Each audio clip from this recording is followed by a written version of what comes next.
Feel the energy? Great day and a half. My future and purpose in life started 2 generations ago in Amritsar, India, with this man, Dr. Mehra, my grandfather. He was not only a medical doctor, but a father, a community activist, a politician, and much, much more.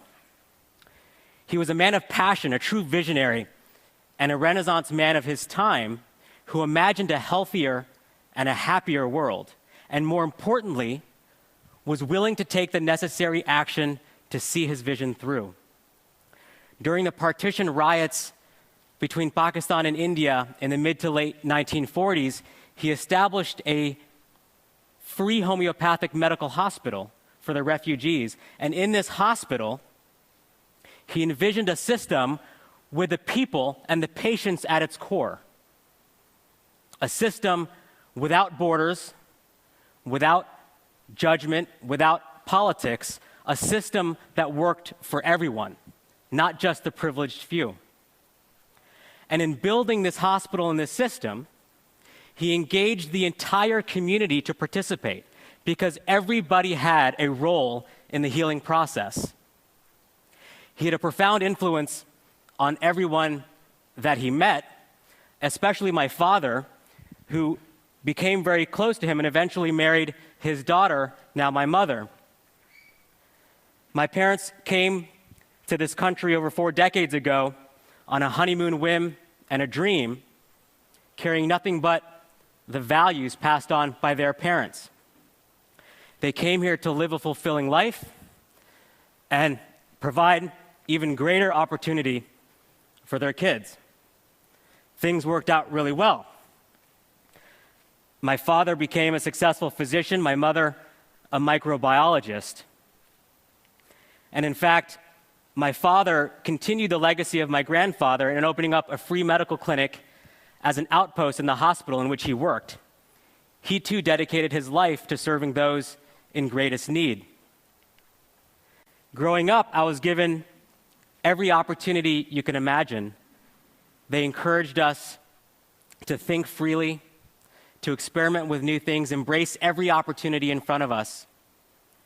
And so I did, and I had an obsessive passion for learning and an odd sense of curiosity, which ultimately took me down the path to pursue a career in medicine as well.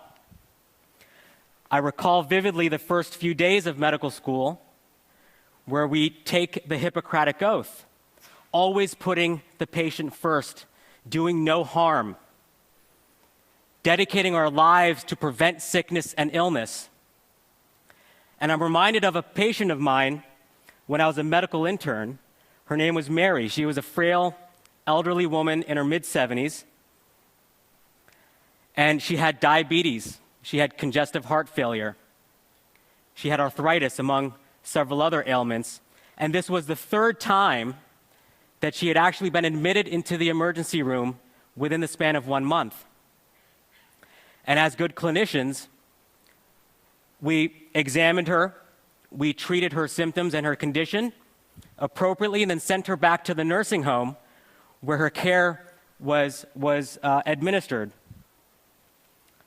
Now, what troubled me was, why was she continuing to be readmitted into the hospital and coming to the emergency room? And when I dug deeper, what I found astonished me. It was everything but her medical condition that brought her back into the hospital.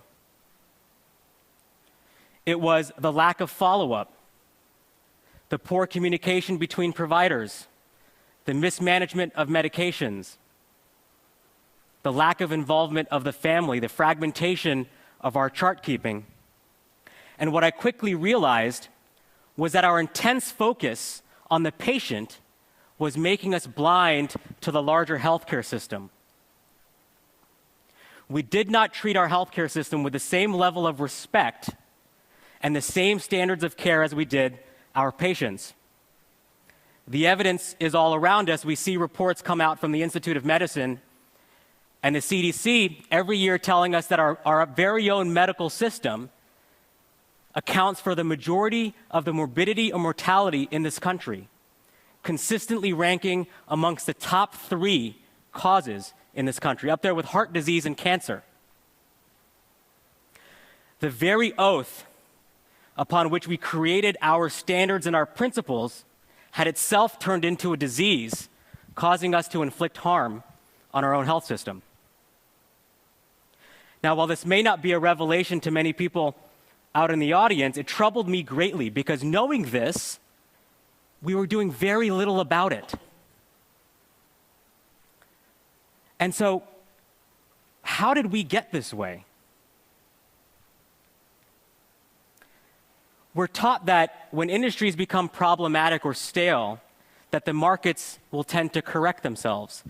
This certainly was the case, or is the case, happening in education, in the publishing industry, in the music industry. But why was this not the case in healthcare? What was holding us back? Why are we always last in the race to innovation? And so I spent the next several years trying to find answers to this and unravel this mystery and uncover patterns and create and find those signals from the noise. And it took me to interesting places and having interesting conversations. And what I discovered was that finding good ideas was not our problem. In fact, we have more ideas today than ever before in the history of healthcare. We have more startups just in the past year alone, more investments being thrown into healthcare technologies and research. Advancing our science is not the problem. We have cures and treatments for almost every recognizable condition out there today. Just in the past several decades alone, we've practically doubled our life expectancy. So why is this important? It's important because I think the real issues run deeper than this.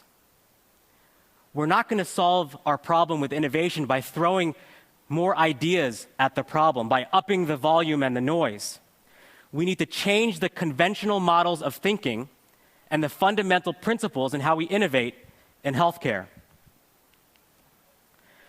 Darwin was very correct when he said it's not the strongest of the species that survives, nor the most intelligent, but that who is most adaptive.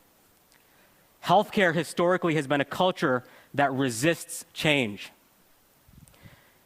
It's an industry that prides itself on the sanctities of rituals, rites of passage, ceremonies. I went through it myself.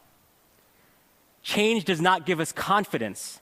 It doesn't give us that measure of proof or that measure of evidence that we seek. In fact, we spend every ounce of our energy trying to create order out of chaos, and change disrupts that very order that we work so hard to preserve. Over the years, I learned that what people say they want and what they actually do are oftentimes two very different things. I call this the want-not syndrome. We want reform, but not if it impacts me. We want to reduce costs, but not at my expense. We want to get healthier, but we don't want to work for it. And when we do end up finding solutions to these problems, we're creating solutions that are solving yesterday's problems, not into the future. And we're layering on these complexities in our healthcare system that's creating this wall that's impossible to penetrate. And the institutions who benefit most from these complexities are the ones trying to preserve that wall.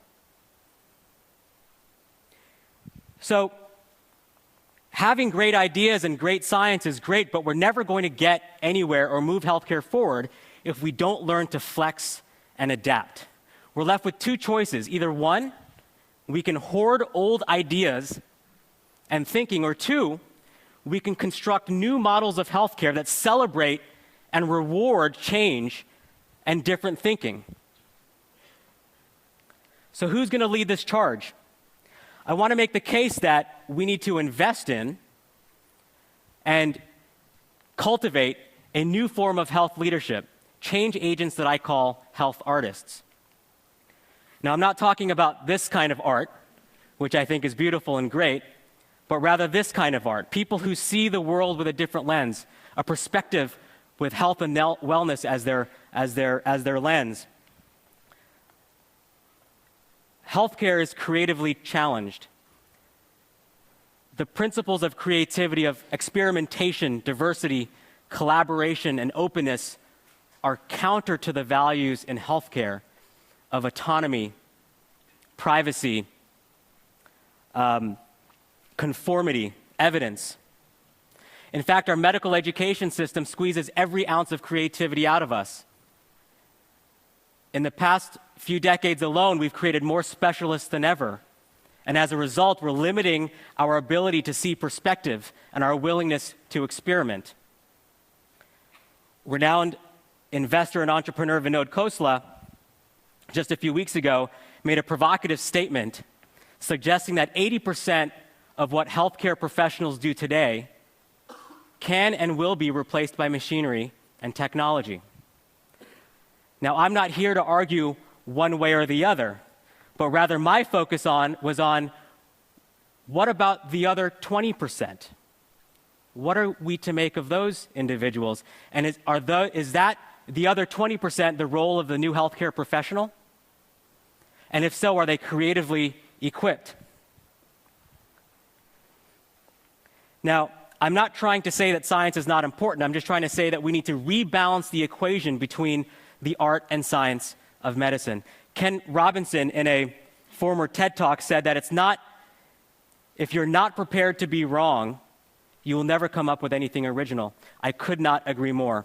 We need to create safe havens that allow for non-judgmental experimentation and cross-industry collaboration to cultivate this new breed of health leaders. And I'm pleased to see a couple of these prop up, including the EPIC Challengers Institute in campus in Rhode Island, which I'm a part of. So who can become a health artist? I believe everyone can and should become a health artist. Health will impact and affect every single one of us at some point in our life. Like the climate, like our environment, we need to treat it with the same level of respect. I think our challenge is how do we get people to care? What's happening in healthcare resembles a social psychological phenomenon called the genovese effect, also called the bystander effect. And this effect the phenomenon states that the probability of help is inversely correlated to the number of bystanders. In other words, the more people that we have to help, the greater the likelihood we think it's somebody else's responsibility to step in and intervene. That's what's happening in healthcare. We all assume and think that it's somebody else's responsibility, when in fact, I believe it's everybody's responsibility to participate. The good news is, we can. Innovation is no longer limited to the select few at the margins who have access to the expertise and the capital. Cost of technologies have come down significantly, and access to ideas is around us everywhere. So everybody has the opportunity to participate. 15, 20 years ago, if I told you that I was going to turn your home green, you would probably all look at me with blank stares. Today, it's part of our daily lexicon. It's how we live our lives, at least for the most of us. Similarly, we need to reset the social norms in healthcare. It's not just about treating disease. It's caring for people. It's constructing new surroundings and rethinking our daily experiences to be more health and wellness oriented. Our retail centers, our shopping centers, our homes, our workplaces, our parks. We've democratized our ability to save the planet, and now we need to do the same for our own well-being. Now, I don't know what the future of healthcare will look like when my kids grow old. 2 weeks ago, I became the proud father of my second child, and upon hearing the news, my cousin in India sent me a beautiful message saying, there are two great moments in life. The first being the day you were born.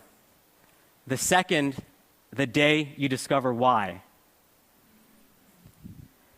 Now, I can't guarantee that we'll find a cure for this disease that has inflicted our health system.